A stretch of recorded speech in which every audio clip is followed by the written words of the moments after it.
الحمد لله وحده والصلاة والسلام على من لا نبي بعده. أعوذ بالله من الشيطان الرجيم. بسم الله الرحمن الرحيم. قل للمؤمنين يغضوا من أبصارهم ويحفظوا فروجهم. صدق الله مولانا العظيم. وقال النبي صلى الله عليه وسلم: من تركها من خوف الله أثابه جل وعز إيمانا يجد حلاوته في قلبه. صدق رسوله النبي الأمي الكريم، ونحن على ذلك لمن الشاهدين والشاكرين، والحمد لله رب العالمين.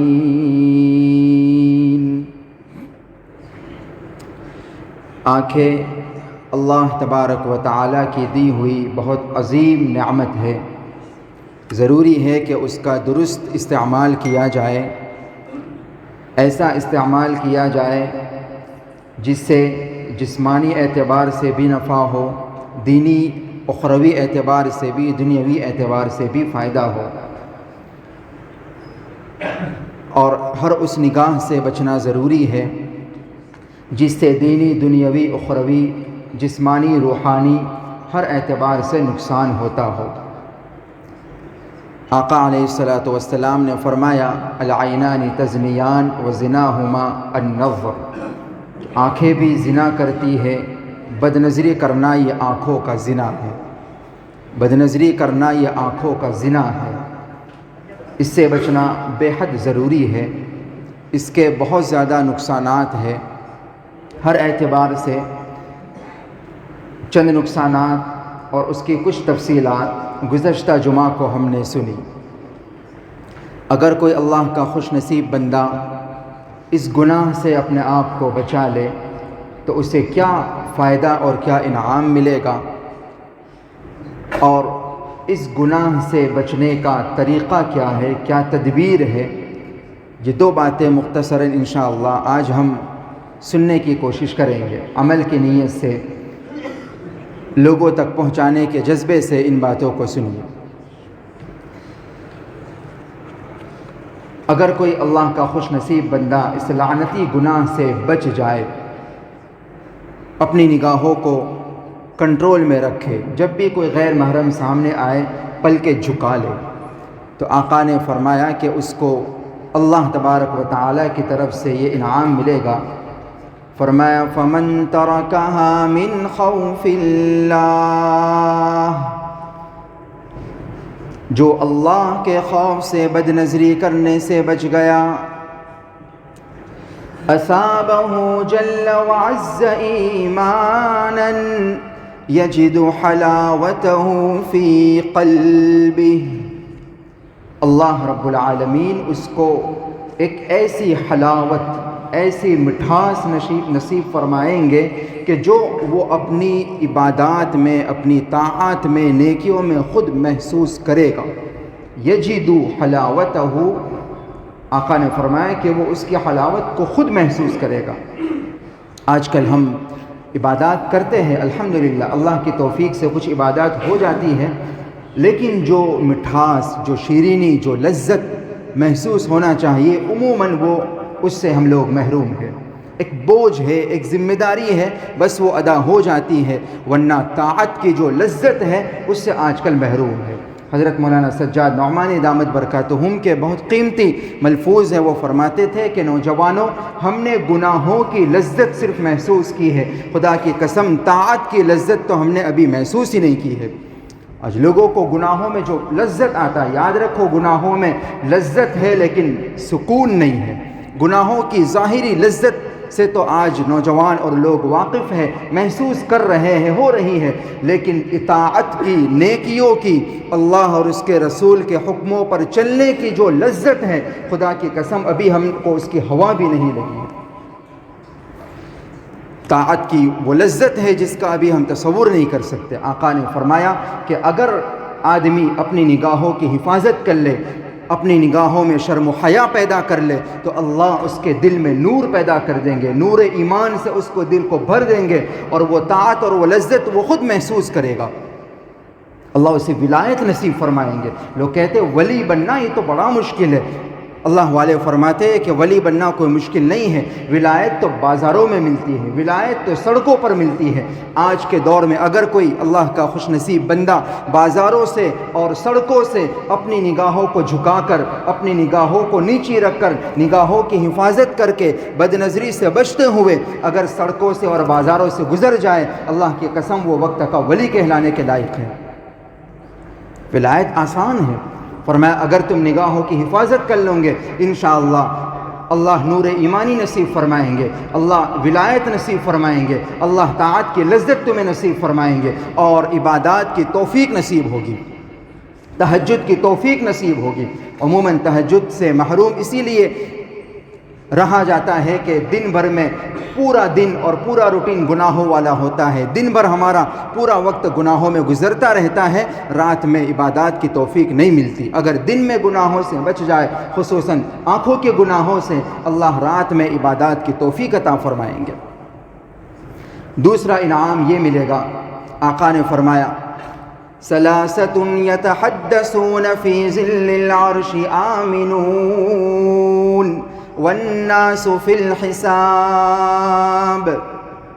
تین قسم کے لوگ ایسے ہیں کہ جو کل قیامت والے سخت دن میں، قیامت کا سخت دن ہوگا جب سورج بالکل سوا نیزے پر ہوگا، ہر آدمی اپنے گناہوں کے بقدر پسینے میں ڈوبا ہوا ہوگا، ہر ایک کی زبان پر، حتیٰ کہ پیغمبروں تک کی زبان پر نفسی نفسی ہوگا، ہر ایک کو اپنی فکر ہوگی، اور ہر کوئی ایک دوسرے سے بھاگ رہا ہوگا۔ یوم یفر المرء من اخیہ وامہ وابیہ وصاحبتہ وبنیہ لکل امرئ منہم یومئذ شأن یغنیہ۔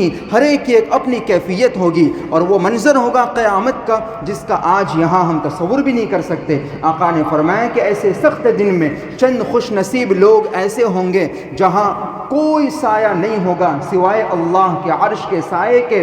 کچھ خوش نصیب لوگ ایسے ہوں گے جو یتحدثون فی ظل العرش آمنون، امن کے ساتھ، سکون کے ساتھ اللہ کے عرش کے سائے میں اطمینان سے کھڑے ہوں گے۔ احادیث میں بہت سارے قسم کے لوگوں کا اس ضمن میں تذکرہ آیا ہے۔ اس حدیث مبارکہ میں تین قسم کے لوگوں کا تذکرہ فرمایا، ان میں ایک یہ بھی ہے، آقا نے فرمایا کہ وَرَجُلٌ لَمْ يَنْظُرْ إِلَى مَا حُرِّمَ عَلَيْهِ، کہ وہ آدمی بھی اللہ کے عرش کے سائے میں امن سے کھڑا ہوگا کہ جو اللہ کی حرام کردہ چیزوں سے بچ گیا ہوگا۔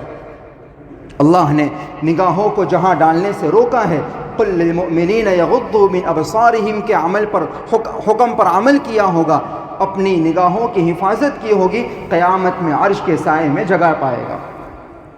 تیسرا انعام یہ ہوگا، آقا نے فرمایا ثلاثۃ لا ترى اعینہم النار، تین آنکھیں ایسی ہوگی، تین قسم کے لوگوں کی آنکھیں ایسی ہوگی کہ جہنم میں جانا تو دور، ان کی نگاہیں دور سے جہنم اور جہنم کی آگ اور عذاب کو بھی نہیں دیکھے گی، اللہ ان کو اتنا محفوظ رکھیں گے۔ ان میں سے ایک یہی من غض بصرہ، کہ جس نے اپنی نگاہوں کو جھکا لیا، حفاظت کر لی، قیامت کے دن اللہ تبارک و تعالی اس کی آنکھوں کو جہنم دیکھنے سے بھی محفوظ رکھیں گے۔ چوتھا انعام آقا نے فرمایا کہ من ضمن لی ستن، کہ جو مجھے 6 چیزوں کی ضمانت دے دے، 6 گناہوں سے بچنے کی مجھے ضمانت دے دے، ضمنت لہ الجنہ، میں محمد الرسول اللہ اسے جنت کی ضمانت اور بشارت سناتا ہوں۔ بہت بڑا وعدہ ہے، بہت سستا سودا ہے۔ ان میں ایک یہ بھی ہے من غض بصرہ، کہ جو اپنی نگاہوں کو جھکا لے گا، اپنی نگاہوں کی حفاظت کر لے گا، جو نگاہ کے گناہوں سے، بد نظری کے گناہ سے اپنے آپ کو بچا لے گا، آقا فرماتے ضمنت لہ الجنہ، کہ میں محمد الرسول اللہ اس کے لیے جنت کی ضمانت لکھتا ہوں۔ کتنا سستا سودا ہے، صرف نگاہوں کو جھکانا ہے۔ آقا، وہ آقا جن کی زبان سے نہ نبوت سے پہلے کبھی جھوٹ نکلا، نہ نبوت کے بعد نکلا، اس سچی زبان سے آقا نے میرے آپ کے لیے وعدہ کیا ہے کہ اے میرے امتیو، اپنی نگاہوں کی حفاظت کی مجھے ضمانت دے دو، میں تم کو جنت میں لے جاؤں گا۔ پانچواں انعام دنیا کا نقد انعام، علماء فرماتے ہیں جو اپنی نگاہوں کو جھکا لے گا، بد نظری نہیں کرے گا، غیروں کو، غیر محرم پرائی عورتوں کو لذت بری، شہوت بری، ہوس بری نگاہوں سے نہیں دیکھے گا، پانچواں نقد انعام اس کو یہ ملے گا کہ اللہ اس کے دل میں اس کی بیوی کی محبت ڈال دیں گے، اس کی بیوی اسے اچھی لگنے لگے گی، گھروں میں سکون کا ماحول پیدا ہوگا۔ آج اس کی کمی ہے، اس کی بنیادی وجہ یہ ہے کہ دن بھر میں اتنی ساری ویرائٹیاں نظر آ جاتی ہیں، اتنی ساری حسیناؤں پر نظریں چلی جاتی ہیں کہ گھر والی پھر اچھی نہیں لگتی۔ اللہ کی قسم، جو بد نظری کے گناہ میں مبتلا ہوتا ہے اس کے گھر میں اگر مس ورلڈ اور مس انڈیا بھی ہوگی اسے نہیں اچھی لگے گی، حور پری بھی ہوگی، کتنی زیادہ خوبصورت گوری چٹی ہوگی اسے نہیں اچھی لگے گی، اسے باہر کی عادت پڑ چکی ہے، باہر کی لت پڑ چکی ہے۔ تو فرماتے ہیں کہ اگر وہ نگاہوں کو جھکا لے گا، بچا لے گا، تو یہ سوچے گا کہ دن بھر میں وہ کسی کو دیکھے گا نہیں۔ اور اللہ تبارک و تعالیٰ نے انسان کی نگاہوں میں، انسان کے دل میں، انسان کی شرمگاہ میں جنسی خواہشات کا مادہ رکھا ہے۔ جب وہ دن بھر میں اس سے بچا رہے گا، اس کو کنٹرول میں رکھے گا، جب گھر میں حلال طریقے سے اس کو پورا کرے گا، ثواب بھی ملے گا اور گھر والی اس سے اچھی لگے گی، اس کی محبت اس کے دل میں پیدا ہو جائے گی۔ وہ بچے گا کہ میرے لیے یہ ساری نہیں ہے، یہ سب تو میرے لیے حرام ہے، اللہ نے ان کو دیکھنے سے مجھے روکا ہے، مجھے جسے دیکھنے کا حکم دیا ہے وہ یہ ہے۔ آقا نے فرمایا کہ جب بندہ اپنی بیوی کو محبت بھری نگاہ سے دیکھتا ہے، اللہ ان دونوں کو محبت بھری نگاہوں سے دیکھتے ہیں، ثواب کا ثواب بھی ملے گا اور بیوی کی محبت اس کے دل میں خود بخود پیدا ہو جائے گی۔ چونکہ باہر اتنی ساری نظر آ جاتی ہے کہ پھر گھر والی اچھی نہیں لگتی، گھر والی سے محبت پھر باقی نہیں رہ پاتی۔ تو جو یہ گناہ سے اپنے آپ کو بچائے گا، اللہ تبارک و تعالی اس کے گھروں میں انشاءاللہ چین اور سکون پیدا کریں گے، اور گھر میں گھر والی سے اللہ تعالی اس کے دل میں محبت ڈال دیں گے۔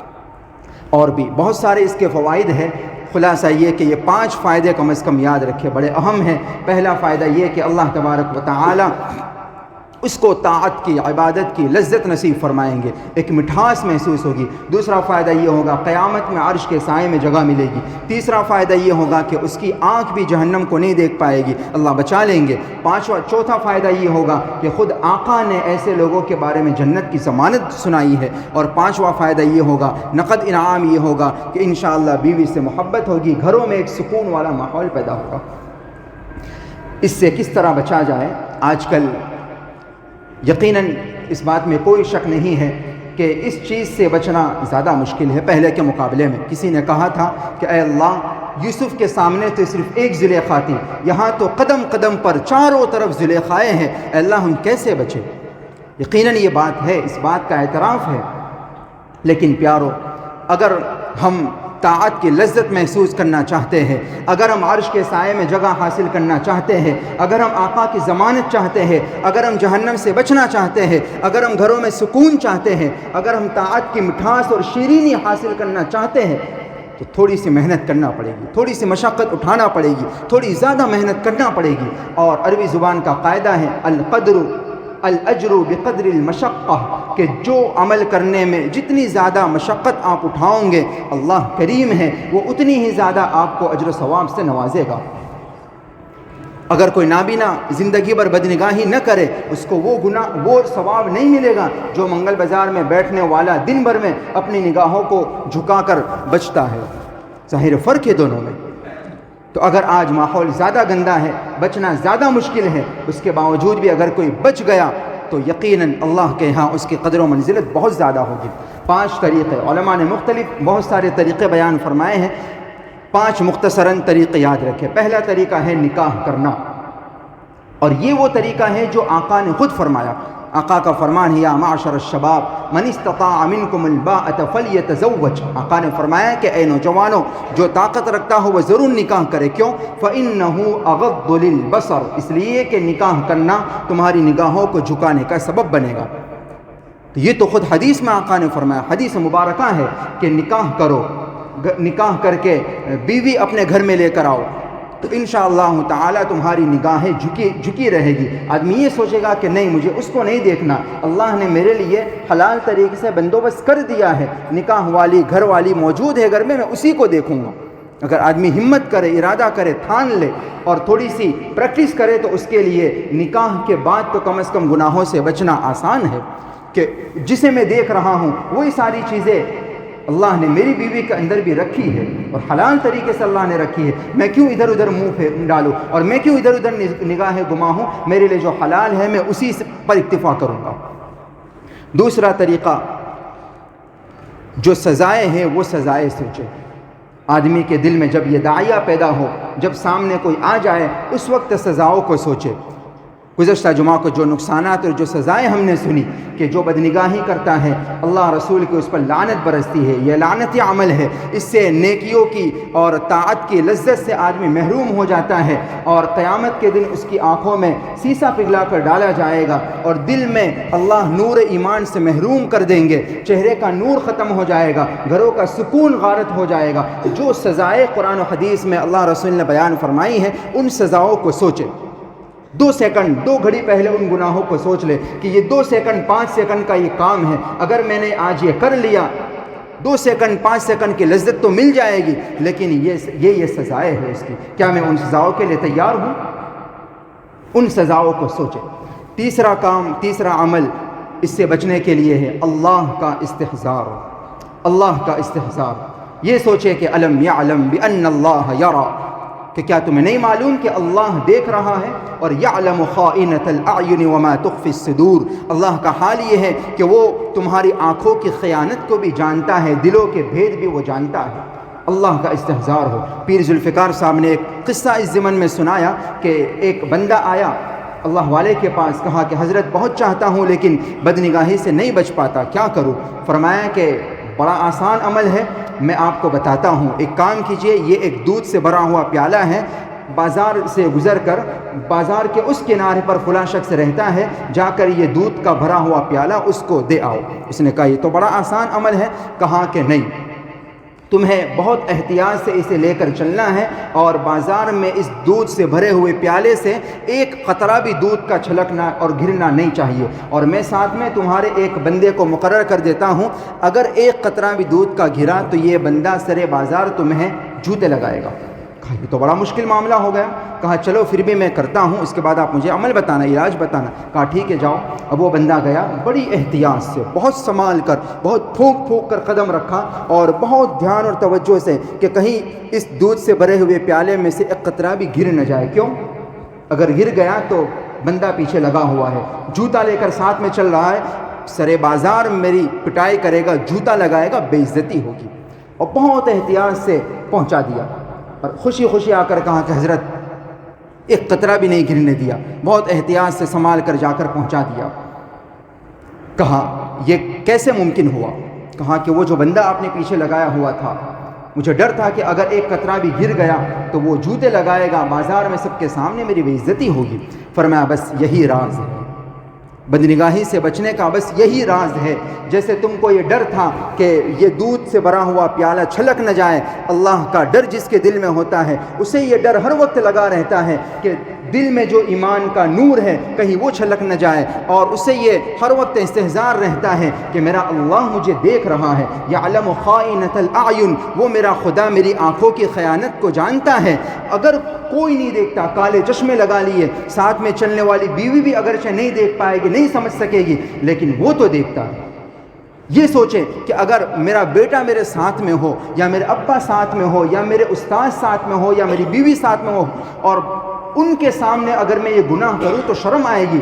وہ بچہ اگر دیکھے گا تو کہے گا کہ ابا کیسا تانک تانک کے دیکھ رہے۔ اگر باپ ہوگا تو باپ کی شرم آئے گی، باپ کہے گا کہ یہ میرا بچہ کتنا نالائق ہوگا، کیسی تانک تانک کر لوگوں کو دیکھتا ہے، گھرتا ہے۔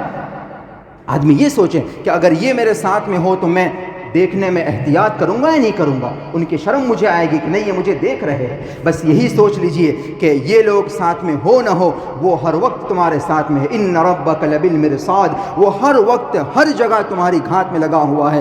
وہ اس کی آنکھیں کبھی نہیں سوتی، وہ کبھی نہیں سوتا، وہ ہر وقت ہر بندے کو پوری طرح دیکھتا ہے۔ تو یہ استحضار ہر وقت سامنے، یہ تیسرا عمل ہے۔ چوتھا عمل یہ ہے کہ نیچی نگاہیں رکھے۔ شیطان نے یہ کہا تھا کہ میں ان کے پاس چاروں طرف سے آؤں گا، ثم لآتینہم من بین ایدیہم ومن خلفہم وعن ایمانہم وعن شمائلہم، آگے سے، پیچھے سے، دائیں سے، بائیں سے۔ اللہ والوں نے فرمایا کہ ایک دو رخ اس نے چھوڑ دیے، نیچے اور اوپر دیکھ کر چلیں گے، ٹکرا جاؤں گے۔ بس علاج یہی ہے کہ اپنی نگاہوں کو نیچے رکھ کر چلا کرو۔ اللہ والوں کا، اللہ کے نیک بندوں کا یہی معمول تھا، وہ ادھر ادھر دیکھ کر نہیں چلا کرتے۔ اگر آدمی اپنی نگاہوں کو نیچے رکھ کر، ادھر ادھر دیکھنے کی کیا ضرورت ہے، نیچی نگاہوں سے آدمی چلا کرے۔ گاڑی بھی اگر چلائے تو نیچی نگاہوں سے یا سامنے دیکھے، ادھر ادھر نہ دیکھے، تو انشاءاللہ اس کے لیے بچنا آسان ہو جائے گا۔ اور پانچواں سب سے اہم عمل یہ ہے کہ قوت ارادی مضبوط کرے۔ میں نے اپنے حضرت سے پوچھا کہ حضرت اس سے بچنے کا طریقہ کیا ہے؟ انہوں نے بھی یہی بات ارشاد فرمائی، حضرت تھانوی رحمۃ اللہ علیہ نے بھی اپنے مرید کو یہی بات ارشاد فرمائی کہ اپنی قوت ارادی مضبوط کیجئے۔ سب سے زیادہ ضروری یہ چیز ہے، اپنی قوت ارادی کو مضبوط کیجئے، اپنے من کو محکم کیجئے۔ فلسفے کا یہ اصول ہے کہ آدمی جو کام اپنے اختیار سے کر سکتا ہے، وہی کام اپنے اختیار سے چھوڑ بھی سکتا ہے۔ اگر آدمی اپنے اختیار سے انگلی کو ہلا سکتا ہے تو اپنے اختیار سے انگلی کو روک بھی سکتا ہے۔ اگر آدمی اپنے اختیار سے نگاہیں اوپر کر سکتا ہے، دیکھ سکتا ہے، تو اپنے ہی اختیار سے نگاہوں کو جھکا بھی سکتا ہے۔ بس ضرورت ہے کہ ہم اپنے اندر کے ارادے کو مضبوط کریں، محکم کریں کہ نہیں، مجھے اس سے بچنا ہے۔ آدمی کو شروع میں حضرت تھانوی فرماتے تکلیف ہوگی، تکلف ہوگا، مشکل لگے گا، دھیرے دھیرے عادت بنے گی، پھر آگے چل کر عبادت بنے گی، اور پھر آگے کا درجہ راحت، لذت اور سکون، اسے اطمینان نصیب ہوگا۔ تو آدمی اگر بچنا چاہے نا تو بہت مشکل ہے حضرت، بہت آسان ہے، کوئی مشکل نہیں ہے۔ حکیم اختر صاحب رحمۃ اللہ علیہ نے فرمایا کہ جب بھی نگاہیں اس طرح اڑ جائے تو میرا یہ شعر پڑھ لیا کرنا، نہ دیکھیں گے، نہ دیکھیں گے، انہیں ہرگز نہ دیکھیں گے۔ یہ شعر یاد کر لیجئے۔ قوت ارادی کو مضبوط کیجئے۔ آدمی کے قوت میں، ارادے میں، طاقت میں اللہ نے پہاڑوں کو چیرنے کی صلاحیت رکھی ہے۔ آدمی اگر ارادہ کر لے، ٹھان لے، تو جب پہاڑ کاٹ سکتا ہے تو یہ پلکوں کو جھکانا کون سا مشکل کام ہے۔ تو حضرت حکیم اختر صاحب رحمۃ اللہ علیہ فرماتے ہیں کہ جب بھی آدمی اس طرح کے حالات اس کے سامنے آ جائے تو میرا یہ شعر پڑھ لینا، نہ دیکھیں گے، نہ دیکھیں گے، انہیں ہرگز نہ دیکھیں گے، نہ دیکھیں گے، نہ دیکھیں گے، انہیں ہرگز نہ دیکھیں گے، کہ جن کو دیکھنے سے رب میرا ناراض ہوتا ہے، کہ جن کو دیکھنے سے رب میرا ناراض ہوتا ہے۔ اللہ تعالی ہم تمام کو حقائق سمجھا دے، عمل کی توفیق عطا فرمائے، گناہوں سے بچنا آسان فرما دے، آمین۔ وآخر دعوانا ان الحمد للہ رب العالمین۔